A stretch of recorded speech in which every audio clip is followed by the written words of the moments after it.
Subscribe now and press the bell icon. Never miss an update. ज्ञान study YouTube channel में आपका स्वागत है। तो इस वीडियो में हम जीके जिसका 50 मोस्ट इंपॉर्टेंट प्रश्न को लेकर आए हैं, जो पिछले कई एग्जाम में पूछे जा चुके हैं और आने वाले एग्जाम में पूछे जा सकते हैं।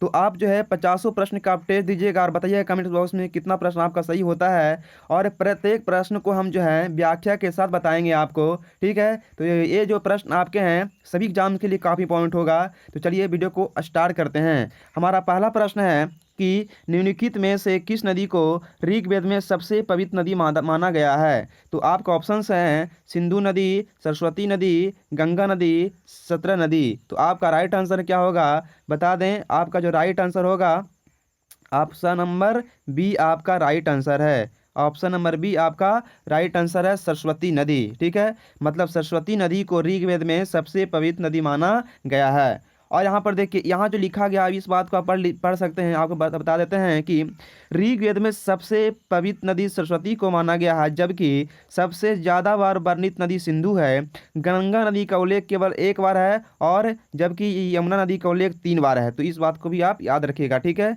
चलिए चलते हैं नेक्स्ट प्रश्न की ओर। तो हमारा अगला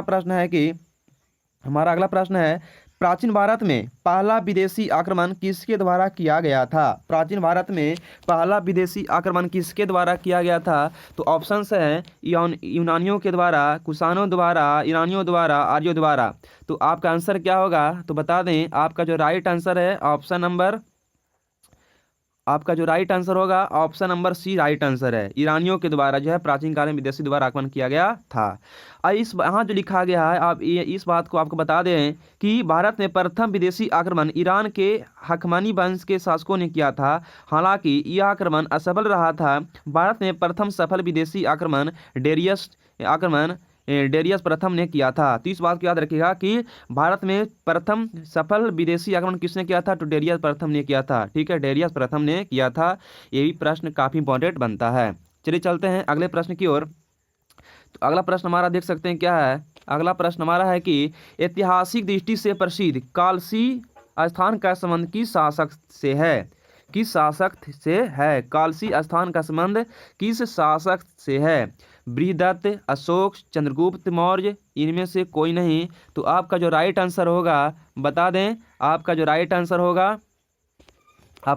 होगा ऑप्शन नंबर बी अशोक। ठीक है, ऐतिहासिक दृष्टिकोण से है ना, कालसी स्थान का संबंध किससे था तो अशोक से था। इस बात को आप याद रखिएगा।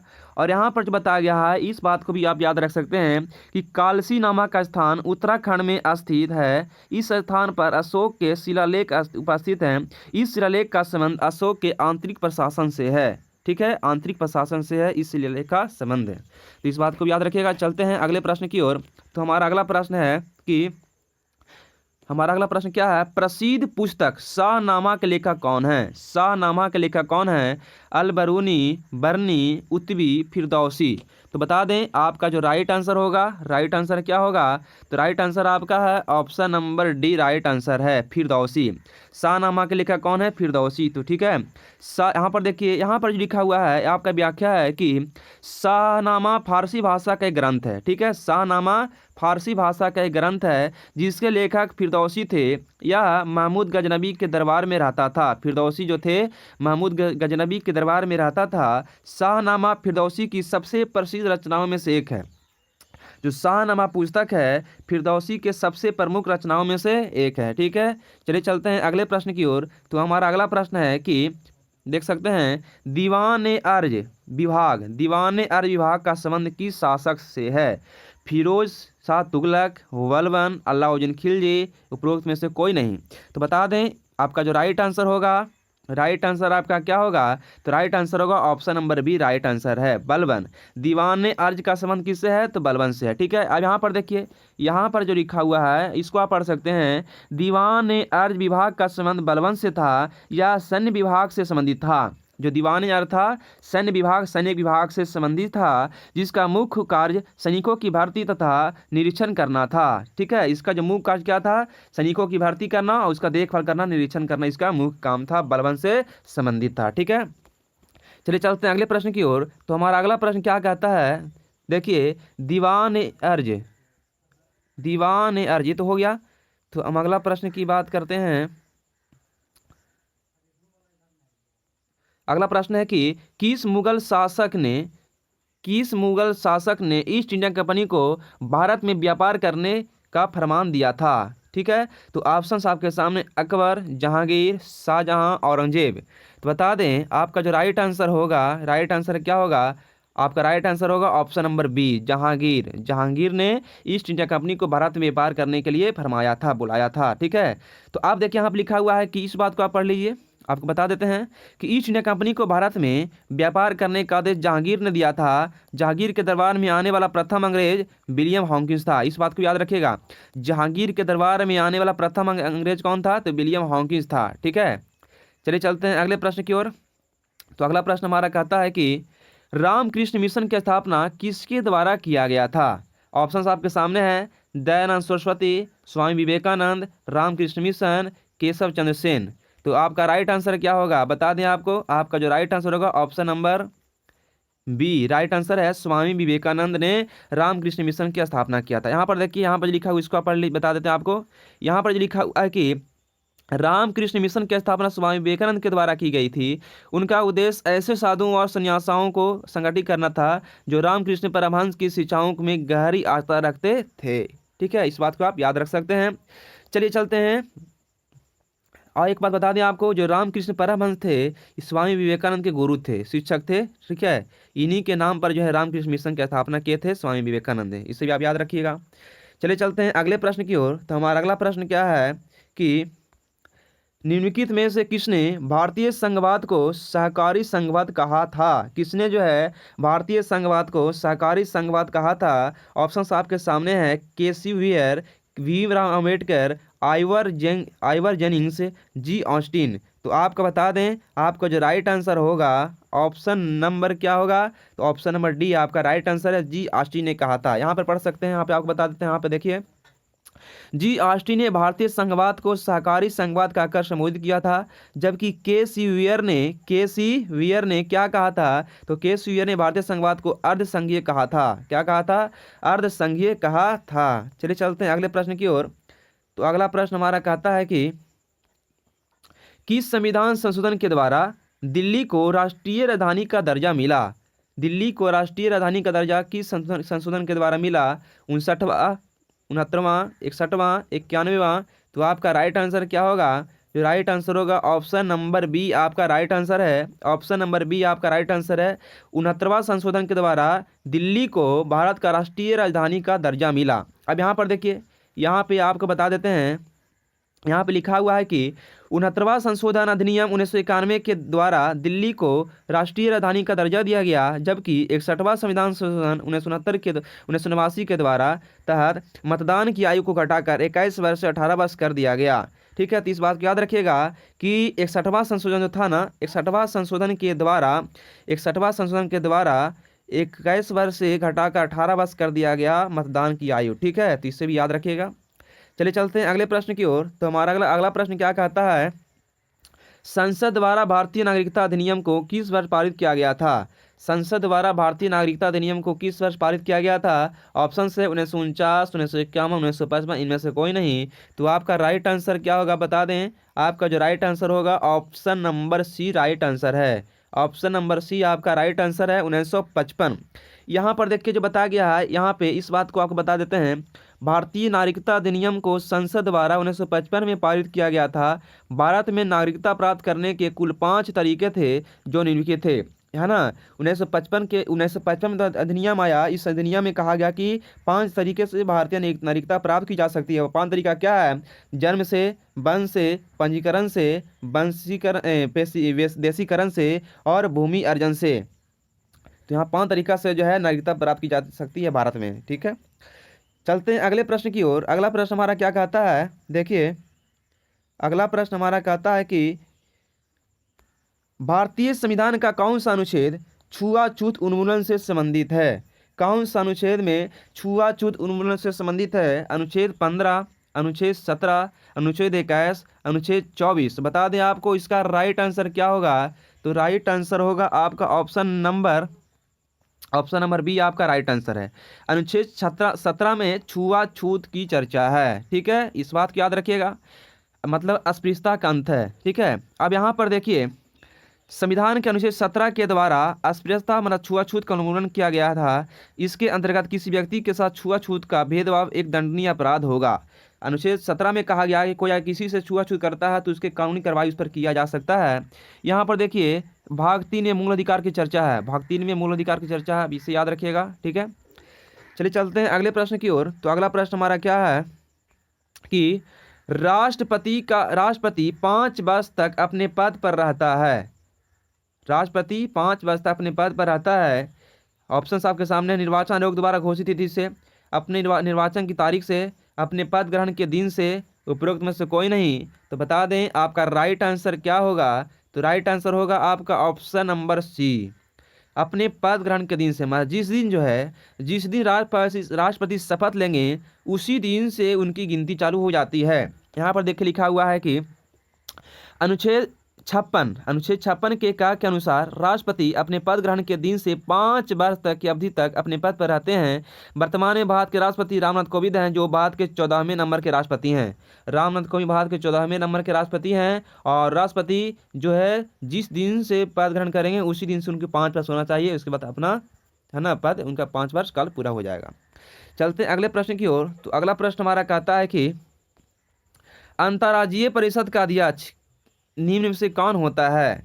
प्रधानमंत्री, गृह मंत्री, राष्ट्रपति, मुख्यमंत्री। अंतर्राज्यीय परिषद का अध्यक्ष कौन होता है। तो बता दें आपका राइट आंसर क्या होगा। तो आपका राइट आंसर होगा, बता दें आपको, आपका जो राइट आंसर होगा ऑप्शन नंबर ए, प्रधानमंत्री। अंतर्राज्यीय परिषद का अध्यक्ष कौन होता है। तो प्रधानमंत्री होते हैं। यहाँ पर देखिए लिखा हुआ आपके सामने, इसको बता देते हैं आपको। प्रधानमंत्री अंतर्राज्यीय परिषद का अध्यक्ष होते हैं। इसके अतिरिक्त प्रधानमंत्री निम्न परिषद के भी अध्यक्ष होते हैं। ये याद रखिएगा, प्रधानमंत्री किसके अध्यक्ष होते हैं। तो देखिए नीति आयोग के अध्यक्ष प्रधानमंत्री होते हैं, राष्ट्रीय विकास परिषद के अध्यक्ष प्रधानमंत्री होते हैं, राष्ट्रीय एकता परिषद के अध्यक्ष प्रधानमंत्री होते हैं, राष्ट्रीय जल संसाधन परिषद इसका अध्यक्ष प्रधानमंत्री होते हैं। तो ये बात भी याद रखिएगा, ठीक है। चलते हैं अगले प्रश्न की ओर। तो अगला प्रश्न हमारा क्या है, देखिए निम्न में कौन लोकसभा अध्यक्ष को अध्यक्ष पद हेतु शपथ दिलाता है। इसमें कौन लोकसभा अध्यक्ष को अध्यक्ष पद के लिए शपथ दिलाते हैं। तो ऑप्शन है राष्ट्रपति, मुख्य न्यायाधीश, उपाध्यक्ष, इनमें से कोई नहीं। तो बता दें आपका राइट आंसर क्या होगा। राइट आंसर होगा आपके ऑप्शन नंबर डी, इनमें से कोई नहीं। यहाँ पर देखिए लिखा हुआ है कि लोकसभा अध्यक्ष पद का शपथ नहीं लेता है। लोकसभा जो अध्यक्ष होते हैं शपथ लेवे नहीं करते हैं, तो शपथ को दिलाएंगे, इसलिए आपका आंसर इनमें से कोई नहीं हो गया। लोकसभा अध्यक्ष पद का शपथ नहीं लेते हैं। लोकसभा अध्यक्ष के रूप में ही शपथ लेते हैं। लोकसभा अध्यक्ष अपना त्यागपत्र उपाध्यक्ष को देता है। इसे भी याद रखिएगा, लोकसभा जो अध्यक्ष होते हैं उस त्यागपत्र किसे देंगे, तो उपाध्यक्ष को देंगे, ठीक है। चलिए चलते हैं अगले प्रश्न की ओर। तो अगला प्रश्न हमारा है, अगला प्रश्न क्या है, निम्नलिखित में कौन तृतीय क्षेत्र का भाग है। निम्नलिखित में कौन तृतीय क्षेत्र का भाग है। सूत निर्माण, पशुपालन, फसलों की खेती, विद्युत। तो बता दें आपका जो राइट आंसर होगा ऑप्शन नंबर क्या होगा, डी होगा।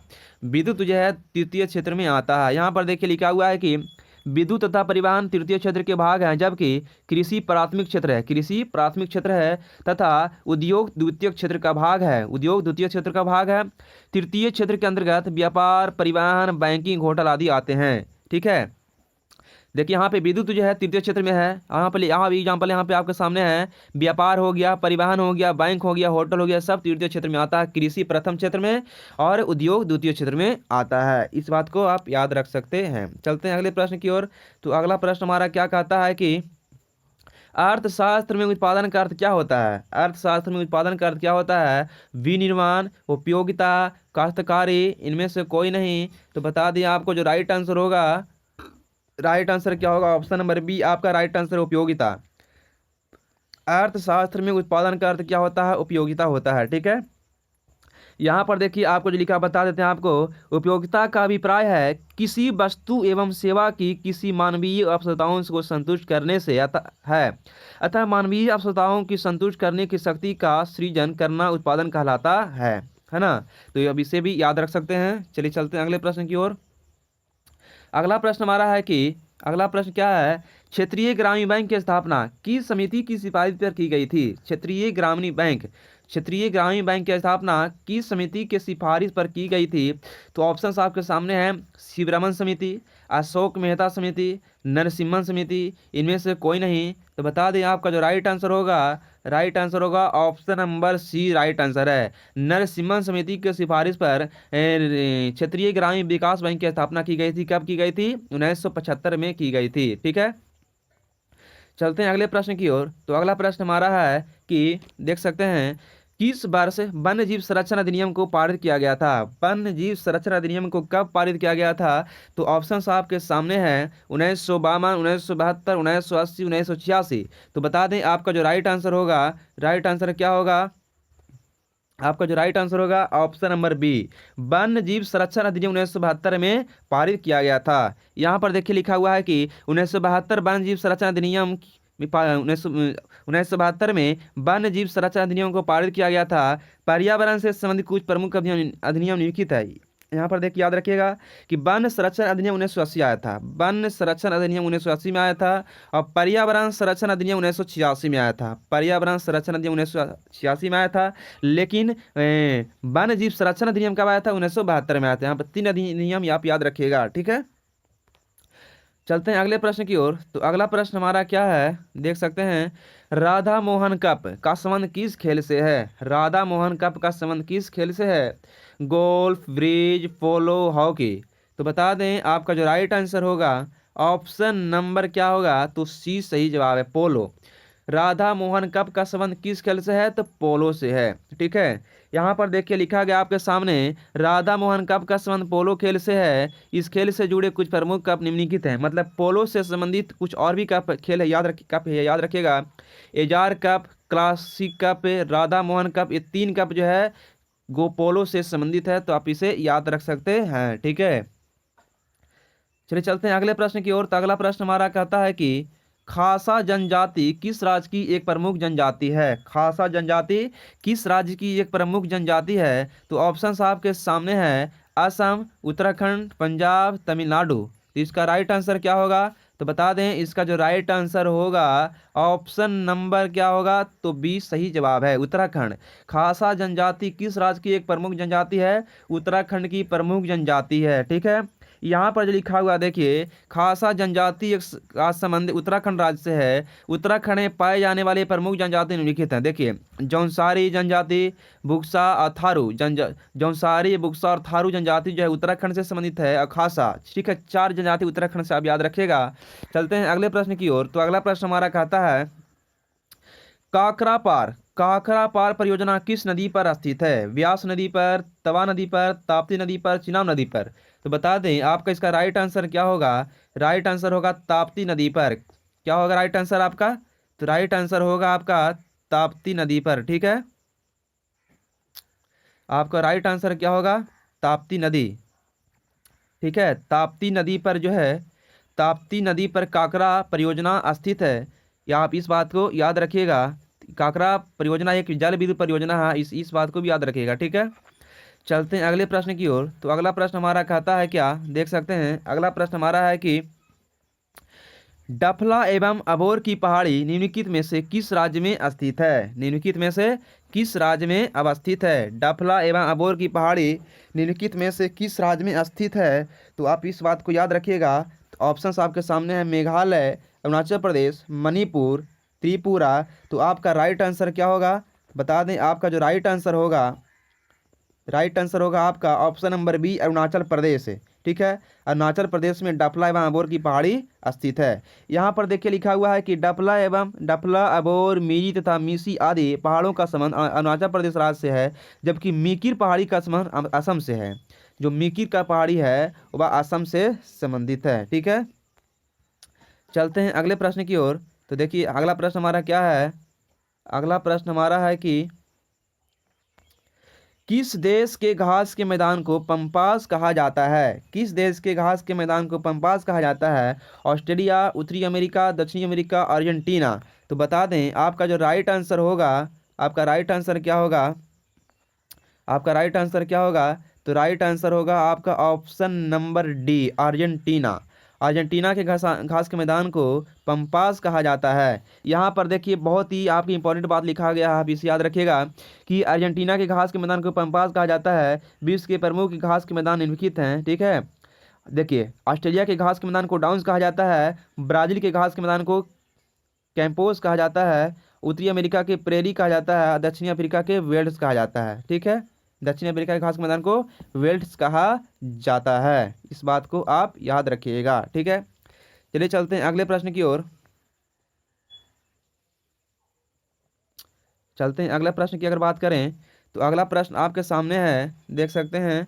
अगला प्रश्न हमारा है कि जापान का डेट्राइट किस शहर को कहा जाता है? जापान का डेट्राइट किस शहर को कहा जाता है? नागोया, ओसाका, टोक्यो, इनमें से कोई नहीं। तो आपका जो राइट आंसर है, आपका राइट आंसर क्या है? ऑप्शन नंबर ए सही जवाब है, नागोया। नागोया को जापान का डेट्राइट कहा जाता है। ठीक है, कहा जाता है। और यह क्षेत्र जहाज निर्माण हेतु की प्रसिद्ध है। जो नागोया है जहाज निर्माण के लिए प्रसिद्ध है। जापान का मैनचेस्टर ओसाका को कहा जाता है। ओसाका जो है जापान का मैनचेस्टर है। जापान का मैनचेस्टर किसे कहा जाता है? तो ओसाका को कहा जाता है। चलिए चलते हैं अगले प्रश्न की ओर। तो अगला प्रश्न हमारा क्या है, देखिए, हुजा घाटी निम्नलिखित में से किस हिमालय का भाग है? हुजा घाटी निम्नलिखित में से किस हिमालय का भाग है? लघु हिमालय, ट्रांस हिमालय, बृहत हिमालय, शिवालिक। तो बता दें आपका जो राइट आंसर होगा, राइट आंसर क्या होगा?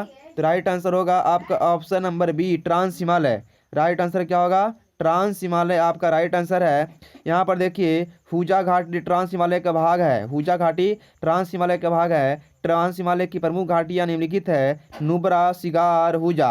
याद रखिएगा, ट्रांस हिमालय का प्रमुख घाटियाँ निम्नलिखित है, नुब्रा, सिगार, हुजा ट्रांस हिमालय का भाग है, इसे आप याद रखिएगा। चलते हैं अगले प्रश्न की ओर। तो अगला प्रश्न हमारा है कि बाउल तथा यात्रा, बाउल तथा यात्रा लोक नृत्य का संबंध किस राज्य से है? बाउल तथा यात्रा लोक नृत्य का संबंध किस राज्य से है? असम, पंजाब, राजस्थान, पश्चिम बंगाल। तो बता दें आपका जो राइट आंसर होगा, राइट आंसर क्या होगा? आपका जो राइट आंसर होगा ऑप्शन नंबर डी, पश्चिम बंगाल। पश्चिम बंगाल का बाउल तथा यात्रा लोक नृत्य है। पश्चिम बंगाल का बाउल तथा यात्रा लोक नृत्य है, इस बात को आप याद रखिएगा। यहाँ लिखा हुआ देखिए, यहाँ पे लिखा हुआ है बाउल तथा यात्रा लोक नृत्य का संबंध पश्चिम बंगाल से है, जबकि यक्षगान करगा नृत्य का संबंध कर्नाटक से है। काफी इंपॉर्टेंट है, यक्षगान और कारगा नृत्य कहाँ का है? तो कर्नाटक का है। ठीक है, चलते हैं अगले प्रश्न की ओर। तो अगला प्रश्न हमारा क्या कहता है, देखिए, अगला प्रश्न है कि स्नेल का नियम संबंधित है, स्नेल का नियम संबंधित है प्रकाश के परिवर्तन से, प्रकाश के अपवर्तन से, विद्युत चुम्बकीय प्रेरण से, इनमें से कोई नहीं। तो आपका जो राइट आंसर होगा, बता दें आपका राइट आंसर क्या होगा? तो राइट आंसर आपका ऑप्शन नंबर बी, प्रकाश के अपवर्तन से। स्नेल का नियम प्रकाश के अपवर्तन से संबंधित है। यहाँ देखिए लिखा हुआ है कि प्रकाश के अपवर्तन में आपतित किरण, अपवर्तित किरण तथा आपतन बिंदु, यहाँ पे बता रहे हैं आपको, प्रकाश के अपवर्तन में आपतित किरण, अपवर्तित किरण तथा आपतन बिंदु पर डाला गया विलंब एक तल में होते हैं, किंतु दो मध्यों के लिए तथा एक वर्ग प्रकाश आपतन की जया तथा अपवर्तन कोण की जया का अनुपात एक नियतांक होता है। अर्थात जो है आपका एक सूत्र जो होता है कि म्यू बराबर साइन आई बटा साइन आर, साइन आई बटा साइन आर, ये फार्मूला भी होता है, म्यू बराबर साइन आई बटा साइन आर, और इसी को कहा जाता है स्नेल का नियम। ठीक है, स्नेल का नियम इसी को कहा जाता है। चलते हैं अगले प्रश्न की ओर। तो अगला प्रश्न हमारा देखिए कि अगला प्रश्न हमारा है, सूची एक को सूची दो से सुमेलित कीजिए तथा सूचियों के नीचे दिया गया कूट का प्रयोग करते सही उत्तर का जवाब दीजिए। तो ऑप्शन आपके सामने है, बताइए इसका आंसर क्या होगा। ठीक है, आप जो है वीडियो को पॉज करके इस आंसर सोचिए, बताइए। अब आपको बता जा रहे हैं आंसर, तो बता दें इसका जो राइट आंसर होगा, राइट आंसर क्या होगा? इसका right answer option number C होगा। सी का कहने का मतलब ये हुआ कि एक का तीन, एक का तीन, एक का हो गया तीन, तो तीन कहाँ गया? ए, मतलब कि क्यूसेक का संबंध है प्रवाह की दर, क्यूसेक का संबंध प्रवाह की दर है, वाइड का संबंध डिजिटल सूचना की इकाई है, रिक्टर है भूकंप तरंग का मापन है, अब बार दाब मापने की इकाई है। ठीक है, इसे याद रखिए, काफी इंपॉर्टेंट है। चलते हैं अगले प्रश्न की ओर। तो अगला प्रश्न हमारा क्या है, देख सकते हैं। अगला प्रश्न है, कोका कोला, कोका कोला जैसे शीतल पेयों में क्या पर्याप्त मात्रा में पाया जाता है? कोका कोला जैसे शीतल पेयों में क्या पर्याप्त मात्रा में पाया जाता है? ऑप्शंस आपके सामने है, टैनिन, निकोटीन, कैफीन, इनमें से कोई नहीं। तो बता दें आपका जो राइट आंसर होगा, राइट आंसर क्या होगा? तो right answer option number C आपका सही जवाब, कैफीन।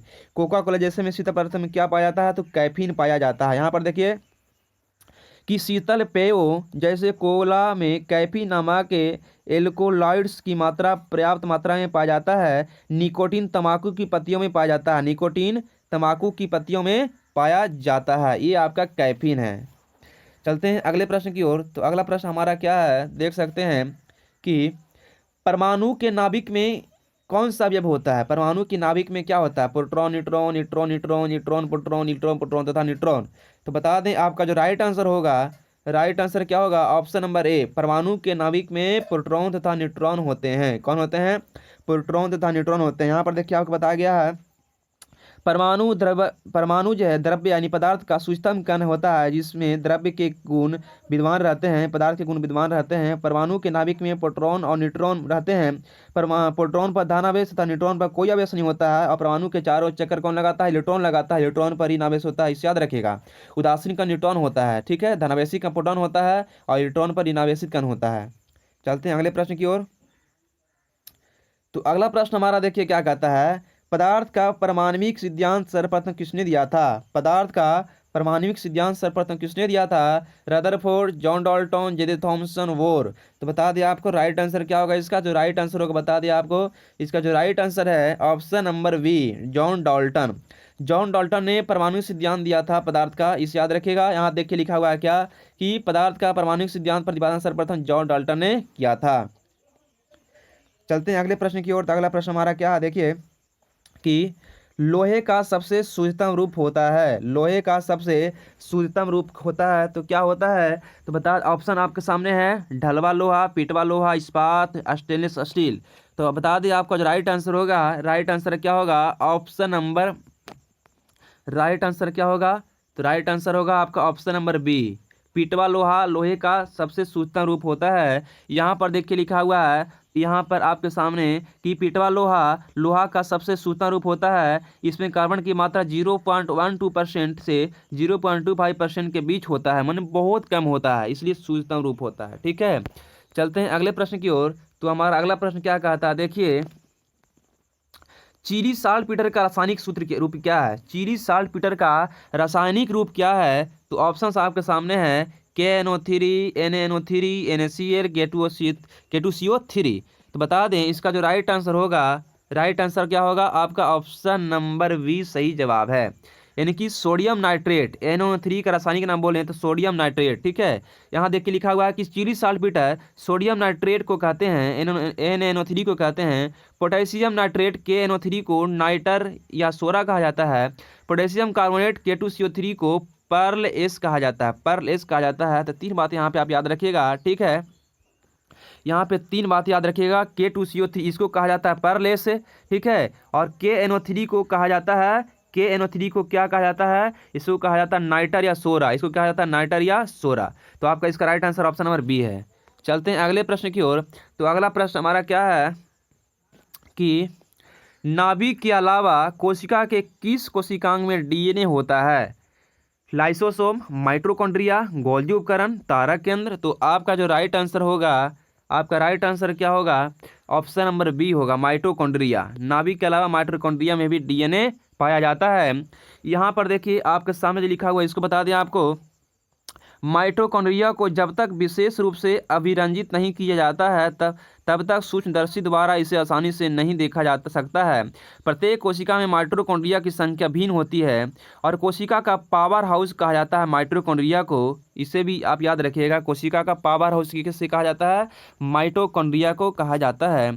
चलते हैं अगले प्रश्न की ओर। तो हमारा अगला प्रश्न है कि मेरुदंड में कितनी हड्डियां होती है? तो ऑप्शन है 15, 21, 33, 30। तो इसका जो राइट आंसर होगा option number C right answer होगा, ठीक है, 33। मेरुदंड में कितनी हड्डी होती है? 33 होती है। यह देखिए आपका मेरुदंड का स्ट्रक्चर है, संरचना है। और आपको बता दें यहाँ पे कई बहुत एग्जाम में पूछे जाते हैं, याद रखिएगा। मेरुदंड में 33 हड्डियाँ होती है। ग्रीवा करा रुआ 7 हड्डी, बाह्य प्रवेश में 12, कमर में 5, कटी प्रवेश में 5, कोक्सीजियल में 4, कुल 33 हड्डी हो गया जोड़ के। तो आप इसे भी याद रख सकते हैं, लेकिन मेरुसा याद रखिएगा, मेरुदंड में 33 हड्डियां होती है, ठीक है। चलते हैं अगले प्रश्न की ओर। तो हमारा अगला प्रश्न क्या कहता है, देखिए हमारा अगला प्रश्न है केसर, केसर बनाने के लिए पौधों का निम्न से कौन सा भाग उपयोग में लाया जाता है? मतलब कि केसर पौधों के किस भाग से प्राप्त होता है? पत्ती से, वायदल से, वर्तिकाग्र से, पंखुड़ी से। तो आंसर ऑप्शन आपके सामने है। अब बता दें इसका जो राइट आंसर होगा, इसका राइट आंसर होगा ऑप्शन नंबर सी, वर्तिकाग्र। वर्तिकाग्र से केसर प्राप्त होता है। केसर क्रोकस नामक पौधे के फूल के वर्तिकाग्र से प्राप्त होता है। ठीक है, कौन से पौधा से? क्रोकस नामक पौधा से। चलते हैं अगले प्रश्न की ओर। तो हमारा अगला प्रश्न क्या कहता है, देखिए कि फुसफुस धूलिमता से वे ग्रसित होते हैं जो निम्न में से निम्न उद्योग में काम करते हैं। फुफ्सु धूलिमता से कौन ग्रसित हो सकते हैं? तो चर्म उद्योग में, कोयला खनन में, मध्य उद्योग में, शीशा उद्योग में कहाँ काम करेंगे तो ये बीमारी होगा? तो ऑप्शन आपके सामने हैं। बता दें इसका राइट आंसर क्या होगा।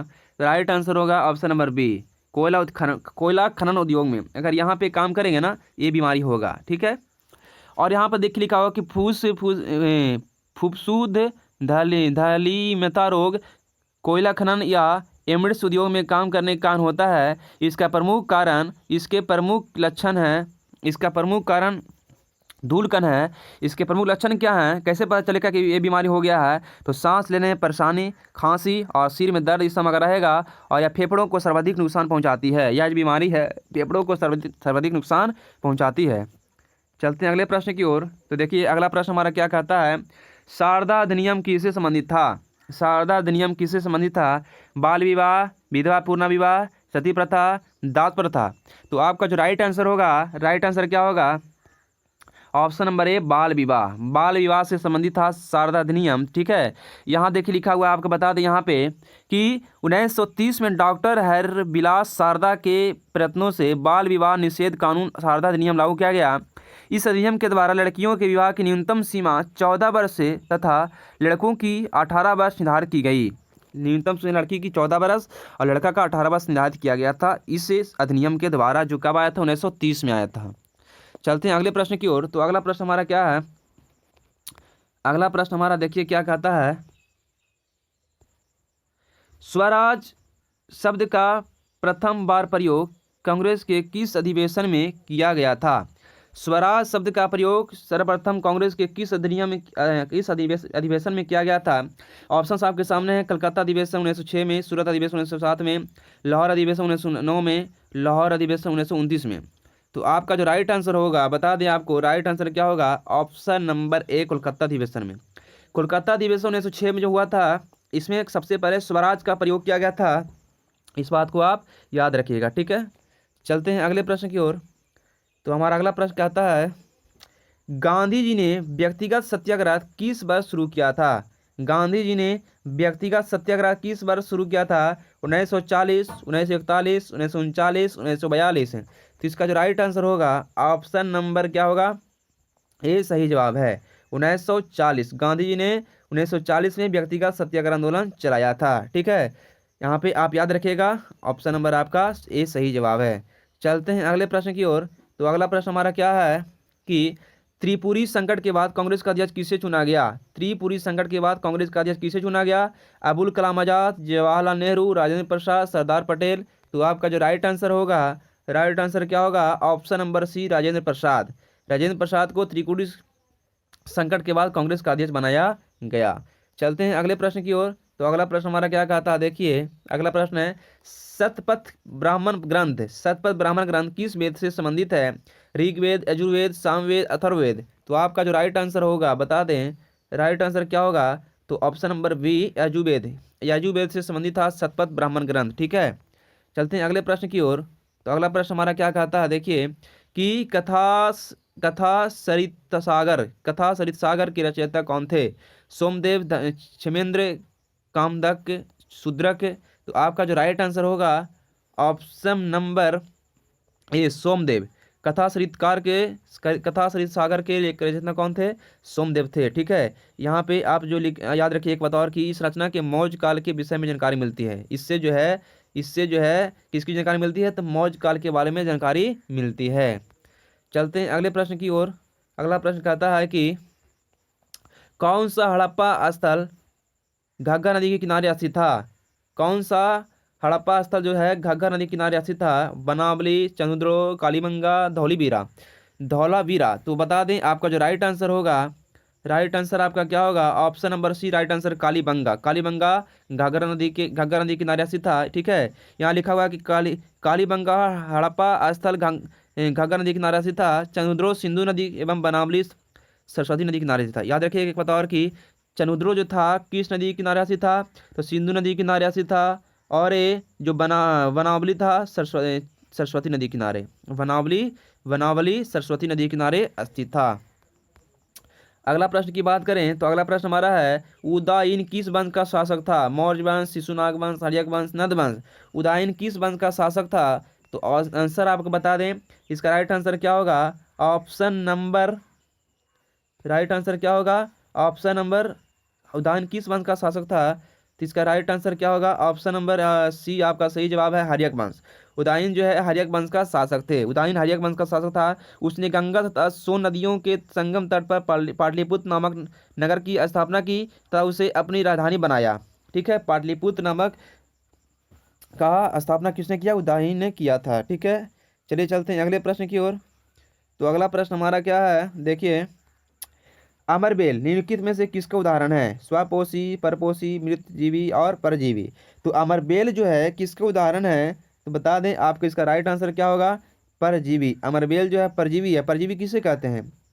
तो देखिए, अमरबेल एक परजीवी पादप है। अमरबेल में क्रोफी नहीं होता है। यह अपना भोजन उस पादप से प्राप्त करता है जिस पर ये आरोहित होते हैं, जिस पर लगते हैं। जिस पर ये आरोहित होते हैं वह पादप परपोषी कहलाता है। ठीक है, जिस पर ये आरोहित होते हैं वह पादप क्या कहलाता है, तो परपोषी कहलाता है। अमरबेल जैसे पादप परपोषी को अमूल्य पोषकों से वंचित करते हैं, अतः इन्हें परजीवी कहते हैं। परजीवी जो है दूसरे पौधे पर चिपक कर उस पर चूसक के द्वारा अपना भोजन प्राप्त करता है, इसलिए इसे परजीवी कहा जाता है। अमरबेल एक परजीवी का उदाहरण है। चलते हैं अगले प्रश्न की ओर। तो अगला प्रश्न कहता है कि देखिए, पादपों में जल का परिवहन किसके द्वारा होता है? रंध्रों के द्वारा, फ्लोएम के द्वारा, जालम के द्वारा, उपरोक्त सभी के द्वारा। तो जल का परिवहन किसके द्वारा होगा? तो बता दें आपका जो राइट आंसर होगा, ऑप्शन नंबर सी। देखिए, ज से जाइलम, ज से जल, ज से जाइलम, ज से जल। जाइलम के द्वारा, जालम उत्तक के द्वारा पादप में जल का परिवहन होता है। फ्लोएम उत्तक के द्वारा जो है ग्लूकोज का परिवहन होता है। ठीक है, यहाँ देखिए लिखा हुआ है, यहाँ पे बता दें आपको, जल और पोषक तत्वों के परिवहन के लिए पादपों में जो समान ऊतक होता है उसे जाइलम या दारू कहते हैं। जाइलम नलियों का सतत जाल बनाता है जो मूलों की तने और शाखाओं के माध्यम से पत्तियों से जुड़ता है, और इस प्रकार बने बने तंत्र पूरे पादप में जल का परिवहन करता है। तो पौधों में जल का परिवहन जाइलम ऊतक के द्वारा और फ्लोएम ऊतक के द्वारा होता है, ग्लूकोज के द्वारा बनने वाले प्रकाश रेशन के द्वारा ग्लूकोज बनता है उसके द्वारा। ठीक है, और बता दें आपको प्रकाश रेशन होता है क्या। देखिए, प्रकाश, अगर यहाँ पे आया प्रकाश रेशन के बारे में, तो प्रकाश रेशन क्या है, जब हरे पेड़ पौधे सूर्य के प्रकाश और क्लोरोफिल की उपस्थिति में CO2 और H2O प्रतिक्रिया करता है तो ग्लूकोज का निर्माण होता है। इसी प्रक्रिया को हम लोग कहते हैं प्रकाश संश्लेषण। ठीक है, चलते हैं अगले प्रश्न की ओर। तो अगला प्रश्न हमारा क्या है, मेढक निम्नलिखित में किसके द्वारा श्वसन करता है? ट्रैकिया, फेफड़ा, त्वचा, बी और सी। तो मेढक किसके द्वारा श्वसन करता है? आपका राइट आंसर क्या होगा?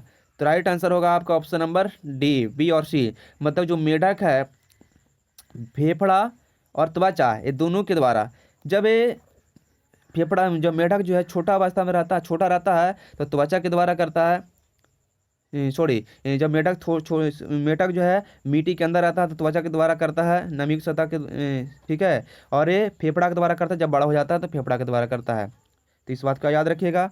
ठीक है, यहाँ पे आपको बता भी दिया गया है, देखिए कि क्या बताया गया है, मनुष्य, मेढक में मनुष्य की भांति फेफड़े होते हैं, तथापि वह अपनी त्वचा से भी श्वसन करते हैं जो आर्द्र और श्वसनीय होते हैं। चलते हैं अगले प्रश्न की ओर। अगला प्रश्न हमारा क्या है, पालक में निम्नलिखित में से कौन सा अम्ल पाया जाता है? ऑक्जेलिक अम्ल, टार्टरिक अम्ल, मैलिक अम्ल और एस्कॉर्बिक एसिड। तो आपका बता दें पालक में कौन सा अम्ल पाया जाता है, इसका राइट आंसर क्या होगा? तो राइट आंसर होगा पालक में ऑक्जेलिक अम्ल पाया जाता है। पालक में ऑक्जेलिक एसिड पाया जाता है, इस बात को आप याद रखिएगा, पालक में ऑक्जेलिक एसिड पाया जाता है। तो इस वीडियो का हमारा लास्ट प्रश्न है कि देखिए, निम्नलिखित में से किस जंतु में गमन के लिए कूटपाद पाए जाते हैं? किस जंतु में गमन के लिए कूटपाद पाए जाते हैं? Trypanosoma, amoeba, plasmodium, paramecium. तो बता दें आपको इसका जो राइट आंसर होगा, राइट आंसर क्या होगा? इसका जो राइट आंसर होगा आपका option number B, amoeba. Amoeba में गमन के लिए कूटपाद पाया जाता है। अमीबा में गमन के लिए क्या पाया जाता है? कूटपाद पाया जाता है। ठीक है, अमीबा में गमन के लिए कूटपाद पाया जाता है। यह अमीबा का स्ट्रक्चर है, आप इसे देख सकते हैं। तो 50 प्रश्नों को आपको बताया। आप कमेंट बॉक्स में बताइएगा कि आपका कितना प्रश्न सही हुआ है, कितना प्रश्न आपका सही हुआ है। ठीक है, तो कैसा लगा आपका वीडियो? क्या आप इस तरह के वीडियो देखना चाहते हैं? तो आप कमेंट बॉक्स में अपना विचार जरूर दीजिएगा। ठीक है, अगर आपको वीडियो अच्छा लगा हो तो वीडियो को आप लाइक करना ना भूलिएगा और दोस्तों के पास शेयर भी कर दीजिए। और चैनल पर नए हैं तो चैनल को सब्सक्राइब कर दीजिए। ठीक है, मिलते हैं नेक्स्ट वीडियो में, तब तक के लिए विदा लेते हैं। Thanks for watching. जय हिंद, जय Bharat, bye bye, take care your self.